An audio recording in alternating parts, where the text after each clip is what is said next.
Thanks, Colleen, and thanks, Brad, and the rest of the board for having me here.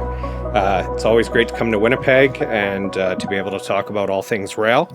As Colleen said, I'm the Rail Operations and Planning Practice Lead for HDR.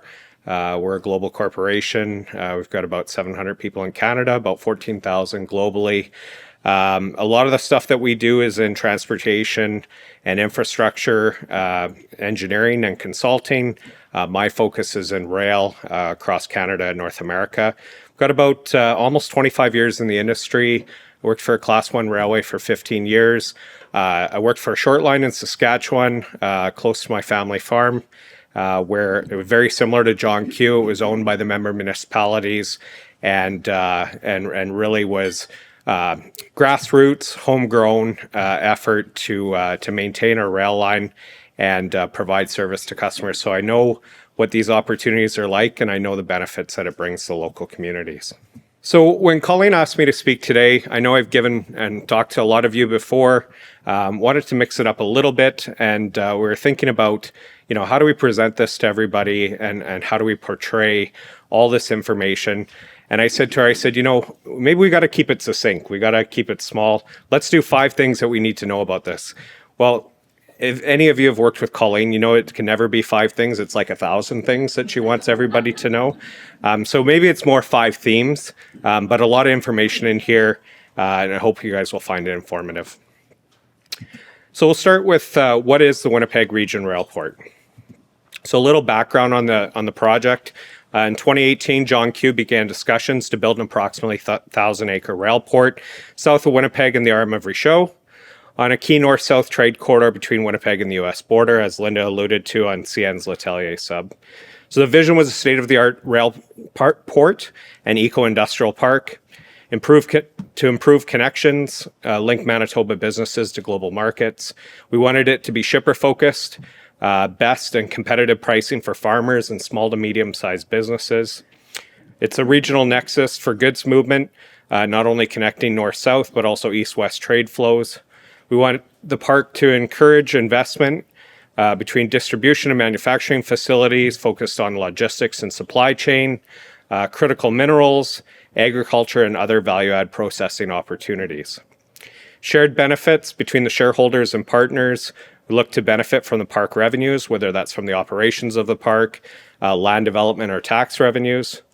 We look for this to be partnership-driven, where we can create and foster new and innovative partnerships with government, business, industry, and First Nations. And environmental and community focus. Project development will align with environmental and community goals, and that's a driving part of the eco-industrial component of the park. So the location is just south of Winnipeg, about 25 kilometers from downtown, about 75 kilometers from the US-Canadian border. And you can see the makeup of the land holdings there on the right-hand side. Just under 1,000 acres are going to be available for development as part of the rail park. So what's the difference between an inland port and an industrial park? Well, an inland port is a specific, highly integrated type of industrial development focused on streamlining the global supply chain, whereas an industrial park is a broader category of zoned land for general industrial use. It may or may not be part of an inland port development. So really it's those logistics and those multimodal components working together that kind of differentiate an inland port from an industrial park. The multimodal connectivity, it's more than just a transload. It's not just a cross dock. We looked for this park to provide custom rail port services, so local switching of the rail customers within the park, rail car storage, and storage in transit for customers looking to hold their product in rail cars until it's needed elsewhere in North America, as well as rail car repair and cleaning. All of this is going to help drive economic development. The location provides an opportunity to host a variety of services, space for manufacturing, warehousing, transportation, and logistics related activities. And it's also a prime location for businesses to relocate that if they're looking for more manufacturing space or access to different railways in the Winnipeg region, such as CN. And a real goal of this park is to co-locate interdependent industries that are going to rely on each other for goods, for value-add processing, and really kind of driving that shared use mentality of an eco-industrial park. So the property is quite large. Like I said, it's almost 1,000 acres. So we have opportunity at this footprint to handle both manifest and unit train operations. Unit trains are a large train of a single commodity moving between one origin and one destination. So often when you think of grain or potash, it moves in unit train quantities. It bypasses rail yards, avoids processing and switching while it's en route, and it typically operates over the shortest rail route that's available between 2 points on a railway's network. Carload manifest is a lot more complex. It's smaller volumes or blocks of rail cars that are moved in aggregation with other rail traffic. Typically, they're sent to various rail yards like Symington here in Winnipeg for processing and switching before moving on to the next stop along their journey. And it's similar to a hub and spoke for an airline network in which the density of the passengers may not be adequate to run direct flights from point A to point B. So an intermediate terminal acts as a hub to aggregate those volumes together and before sending out a plane or a train off to its final destination for the passengers or the next destination en route. So what activities are we designing for? I touched on large unit train for processing and handling facilities, single car industrial manufacturing logistics firms. This could be anything from a small producer cross-docking from a boxcar into trucks, or it could be a value-add processor in the grain industry that's manufacturing food commodities. Multimodal transloading on site. And really providing opportunities for the area, whether it's from grain, critical minerals, canola products, mechanical equipment, manufacturing, and even northern resupply with containerized commodities. So just a couple examples of some other North American rail ports that are currently under development. There's the Shepherd Logistics Center, or the Prairie's Economic Gateway, that was recently announced in Calgary, Alberta, and BNSF's Logistics Center in Hudson, Colorado. One thing that I find really interesting about the footprint is it's really one of the few locations between the Pacific West Coast and Eastern Canada where numerous Class 1 railways are coming together at a single site, and that provides a lot of opportunity for customers depending on where they're shipping in North America. Oh, the park in Calgary is actually quite interesting. It's actually a collaboration between the city of Calgary and Rocky View County. So very similar to JohnQ, they're working together municipality-wise to get something done in their communities instead of working in silos. So next theme, what's strategic about the Winnipeg Region Railport location? A lot of this has been touched on by Linda, but very strategically located along a highway network. Good highway access is going to be just as important here as it is for rail access. It's on CN's Letellier sub, and as Linda alluded to, it's a secondary line that sees regular operations on a daily basis. So that was important to us to make sure that the rail customers could be served daily, but not on their throughfare, not on their interstate, not on their speedway. We're not trying to trip up the rest of the trade corridors and congest things. So finding that niche between being on a Turkey Trail branch line and being on that interstate. Close proximity to CN's yard, directly served by both CN and BNSF, and interswitching capable to CPKC within the city of Winnipeg.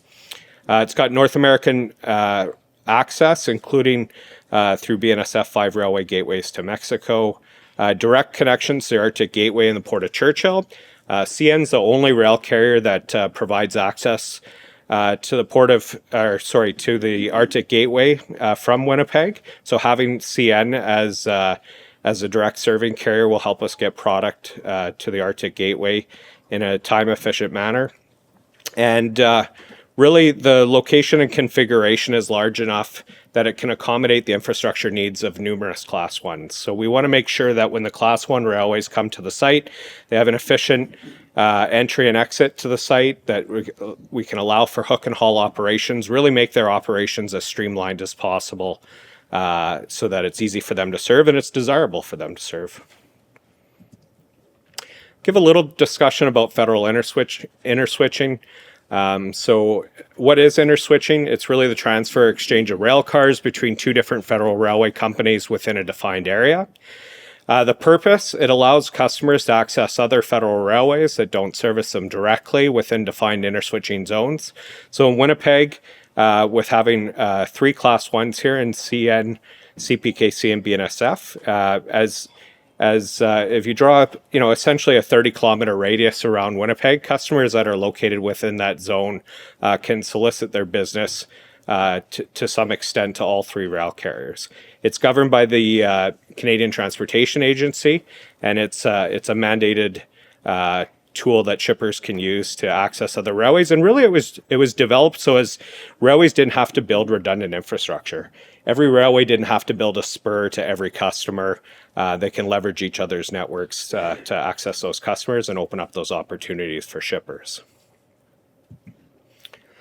So we talked about the connection to Arctic Gateway, really a seamless connection to the north, with CN being the only carrier getting from Winnipeg to the Pas, Manitoba, and then utilizing the Hudson Bay Railway from the Pas up to Churchill, Flin Flon, Thompson, and other northern areas. It's something that as the gateway has been announced here, we've seen a lot of discussion about Churchill Plus as part of the C5 and Building Canada opportunities. We see it as a big opportunity in the province to connect there, and we know a lot of that support and product is going to be coming from the Winnipeg hub. So we want that unique capability to connect through CN. Linda gave a good overview of their network. I just want to, rave about their unprecedented Canadian port access that CN has. Their cross-country network provides opportunities, especially in the current geopolitical climate that we have, to diversify away from predominantly U.S.-based exports. They have great connection on the West Coast with both Prince Rupert and Vancouver. We've talked about Churchill and through the East Coast ports in Montreal and Halifax as well. So the Winnipeg Region Rail Port is ideally suited to gain access in any direction through CN's network to Tidewater and give optionality to those U.S. markets. The single line haul opportunity that CN provides means that they'll be able to handle traffic to the majority of these ports without handing off to another railway. That keeps it efficient, keeps it time sensitive, allows customers to spin their rail cars rapidly and get the most out of their investments in the network. And Linda touched on the CN certified rail ready sites as an opportunity to work with CN to market this site throughout their network of connections and different customers globally. So just to give you a comparison, I know a lot of you have heard about CP merging with KCS and developing a network. Essentially, CN still has a very similar size, larger network. It goes to a lot of similar places. So we're really looking at this rail park and its position on CN to drive and leverage their network, including their access to the Gulf Coast. But you'll see a big gap when it comes to the western 2/3 of the United States. And that's where our other serving carrier, BNSF, provides, kind of fills that gap. So between CN and BNSF, we've covered the vast majority of the United States, and through interline connections with the Eastern rail carriers, we can cover the rest. BNSF provides access to the western 2/3. It also provides access to the 5 Mexican gateways that I alluded to before. And really, like, what we're seeing is as this facility is open to the 2 rail carriers and through interswitching to CPKC, we're really looking for it to enhance competition within the region, providing all customers in the Winnipeg metro region with benefit from more rail competition, expanded rail service, and more competitive transportation rates to markets across North America. We wanted to show some of the complexities of how traffic moves in Winnipeg today. This is showing a rail shipment coming potentially out of Centerport on CP, trying to get to BNSF's network in the western 2/3 of the United States. You can see it's quite convoluted. The car moves between several yards in the network, and it can take 2, 3, 4 days for the car just to get through the city of Winnipeg. Hopefully moving those customers, whether it's from internally within Winnipeg or looking for those customers that are looking to ship on the CN and BNSF networks, moving them out to the Winnipeg Region Railport will allow to streamline this process, that literally a train comes in with their cars, it's serviced by a local a local railway located at the site, and then it's going back out. So cutting lots of time, 24 to 48 hours off of transit times for rail cars for customers located at the site. So next theme, how does Winnipeg Region Railport benefit the local businesses and economies? So it's going to help with expanded trade corridors and logistics benefits. We're seeing increased trade with the United States and Mexico, continuing on from the legacy set by the USMCA Free Trade Agreement and NAFTA before that. We're seeing a lot of nearshoring trends in North America, especially in Mexico and the southern US. So it tags on with that. And as we've seen recently with the geopolitical stability with the US and other trade partners, this really opens up opportunity to diversify both import and export opportunities into the region. Opens up more supply chain resiliency, so more capacity, more redundancy, and increases the trade corridor capacity, not only within the Winnipeg region, but in part of the trade corridors that stretch across Canada from here as well. Talked about the strategic location with the connection to railways. And on the economic development side, we really see this as a tool for attracting value-add processing and manufacturing to the region, to attract more transportation, logistics, and warehousing opportunities. And on the rail side specifically, looking to develop multimodal transloads, railcar storage, and railcar repair and cleaning. So, trade corridors, why are they important? Well, really they're providing efficient access to numerous gateways across North America. When you look at Canada on its own, it's made up of many different trade corridors across the country. Winnipeg's right in the middle. You know, Linda said it great. It's the hub of Canada from a railway perspective. It's in the middle. It connects to the east-west corridors, north-south corridors, and to all the to all of the marine ports that are serviced by the railways in Canada. By having access to the trade corridors and providing more opportunities for shippers, we're providing that resiliency and redundancy to the trade corridors. I think Winnipeg's in great shape with Centerport and JohnQ's opportunity here to really diversify, allow shippers to choose where they're best suited depending on the markets that they're looking to ship or receive their products from, as well as the railroads that they're looking to work with. So that diversity is really what's a big part of what we're trying to drive here, and allow that opportunity to shift goods away from busy ports or corridors to those with more capacity. That's what we're seeing with Churchill Plus. That's what we're seeing with Canada's recent announcement in some port infrastructure at the Port of Contrecoeur in Quebec. Is really opening up those trade corridors with more port access and diversity for Canada to ship and receive goods globally instead of just within North America and to and from the United States. So I won't touch too much on this, but just really giving you a breakdown. You know, historically, United States has been Manitoba's top trade partner, and looking to diversify on that front. But you can see whether we're looking at exports or imports, almost 3/4 of Manitoba's trade is with the United States right now. So really looking to help diversify that in the long run.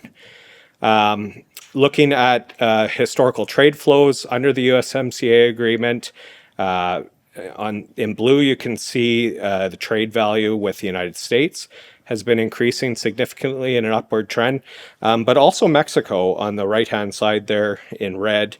Significant increase, and I know there's been a lot of focus in increasing trade with Mexico and continuing to grow at levels that outpace GDP. And the types of commodities that we're looking to move, obviously it's going to be a lot of agribusiness and agriculture related food products. Mechanicals and machinery, chemicals, minerals. Critical minerals is going to be something very big, especially looking at processing and value add on that front. And really, but a nice diversity of traffic moving in Manitoba. It's not just centered on agribusiness. There's a good mix of everything from minerals, plastics and metals, transportation, chemicals, you name it. And then looking at the historical forecast for rail, it's usually been trending with just at or above GDP, so similar growth projections out. But you can see by the time we get out to 2045, 2050, we're more than doubling the volumes that will be moving between Canada and the US. So there's going to be a need for more logistics opportunities and port and industrial access. So the competitive advantage here is, shippers and industrial customers, by coming to this site, they'll have better leverage when it comes to working with the Class 1 railroads, not only on pricing, but really on service. And as Linda alluded to, this is a great location for service from CN. Direct access to 2 Class 1 railways and potentially access to a third. It's going to create a competitive environment for rail customers and shippers in the Winnipeg region. And as we said, even for customers that aren't located at the rail port, it's going to result in more competition and service options for them in the region, or they can leverage a transload at the region to utilize the services there. So we really see the rail port as a differentiator for shippers and increase customers in the marketplace. So what is the impact of the port on environment? So we've heard us talk about an eco-industrial designation. An eco-industrial park is a community of businesses that are co-located on a property, and they seek to achieve enhanced environmental, economic, and social performance through the collaboration in managing both their environmental and resources issues. So the EIP objective is about maximizing efficiencies. A lot of that's by locating on a common footprint where they can share services, whether it's storage, water, wastewater, waste management, or even rail services, minimizing the environmental impacts from those operations by co-locating and creating community benefits, not just from generating employment opportunities, but really looking to train and develop their staff in the area and contribute back to the community as a whole. Most of you know that rail is quite efficient when it comes to energy use. 1 ton of cargo can travel 1 liter of fuel almost 5 times as far as it can by truck. And what that really does is not only drives fuel savings, but it drives greenhouse gas emissions as well. You can also see when it comes to fatalities and injuries, moving goods by rail is quite a bit safer. So there's a socioeconomic piece here too, in addition to environmental footprint. Some examples of eco-industrial parks. This one's in Sweden. You can see that there's a combustible waste center on the top side there, and their processing steam is diverted to the bioethanol facility on the bottom side there. And so that kind of symbiosis between the two different facilities and co-locating in general vicinity allows them to reduce their footprint, reduce their logistics costs, and really leverage each other's inputs and outputs in order to have a smaller footprint globally and environmentally. And just another example here in South Africa of an eco-industrial park that's developed there. We've looked at flood mitigation. I know that's been a big thing in the media. Why are we building in a floodplain? Well, we've heard why it's such a great location from a rail perspective. It's on a key corridor. It's within inner switching radius of Winnipeg. So those were driving reasons on the location. It is ideal for development. It's flat as a pancake. When you work with railway, it's very unforgiving, both from a vertical perspective, but also from a geometry perspective. So having a large footprint that's flat is ideal for rail development. And we did commission a flood mitigation report that said a ring dike could be built around the property, and both the province and the RM have agreed that the recommended approach should exceed the provincial flood protection standards. Obviously, as the site's designed, the flood mitigation will be looked at in further detail, but at that point, that's what we kind of envision as protecting the site from future flooding. Same on the traffic impact side. It's close to the provincial trunk highway 75. We've worked closely with Manitoba Transportation and Infrastructure to perform a traffic study to look at the vehicle trips in and out of the site. It's expected that by 2048, close to full build out, that over 1,000 trips during peak hours would happen and over 9,500 trips a day on the weekday. Again, more study will be done as this progresses into detailed design and actual customers are started to populate the site and determine the true volumes that will move in and out of the facility.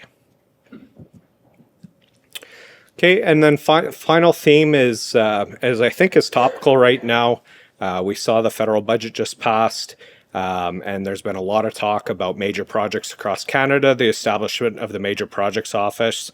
So how does this project align with provincial and national economic priorities?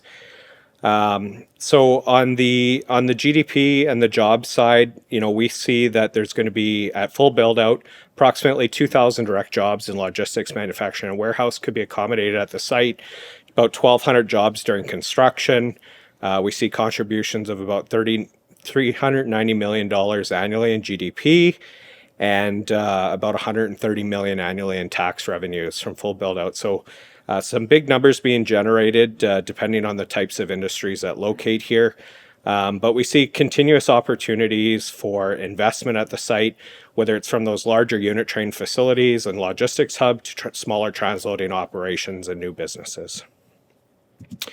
And aligning with the province's overview earlier, really a direct alignment with Pillar 2 from the Manitoba's priorities for economic growth, generating jobs, taxes, value-add economy on the transportation and logistics side.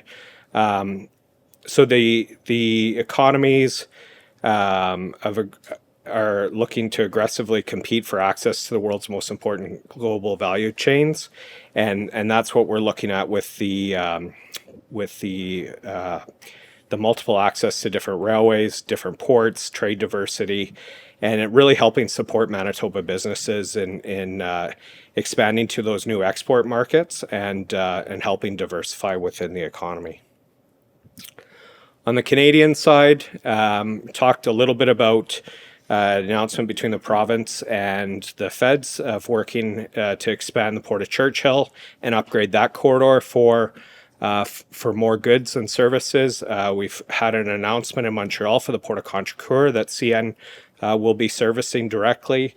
And we're seeing a lot of critical mineral investment. I think there's been 7 announcements already of critical mineral projects that are going to be going forward under the Major Projects Office. So we see that as key. One of the interesting things that the position of the rail park allows is it allows single line haul of critical minerals inbound to come into the facility for them to be upgraded and processed and then sent outbound on a different railway. So you actually leverage the multiple railways between the inbound raw product and the outbound finished product. We talked about diversifying with new ports. We think we're going to see some more announcements when it comes to trade diversity, and we're really hoping that the port will be in alignment with future funding opportunities on the federal side as well as the Canada Infrastructure Bank to help continue the progress that's been made to date. So in summary, the Winnipeg Region Rail Port, it's got the strategic location, and we see that as an advantage for Manitoba customers. It's a catalyst to attract additional investment to Manitoba. The opportunity for strategic new partnerships with all governments, whether it's from the federal to the provincial and municipal and First Nations. Increased transportation network capacity for existing customers as well as new customers. an opportunity for growth and expansion of business and industry currently throughout the region. And it's going to be very shipper focused with competitive pricing and access to multiple rail carriers, increased speed to market, allowing rail cars to spin faster by avoiding some of the routes that they take today, and access in all four directions. Potential reduced impacts on Winnipeg's transportation network, and we do see this as an opportunity to align with the province's study on rail relocation in Winnipeg, and then ultimately that benefit to all Manitobans, generating jobs, growth in the economy, and delivering tax revenues annually to both the municipalities in the province as well as the federal government. So yeah, with that is more than 5 things that you need to know, but 5 themes that we wanted to cover.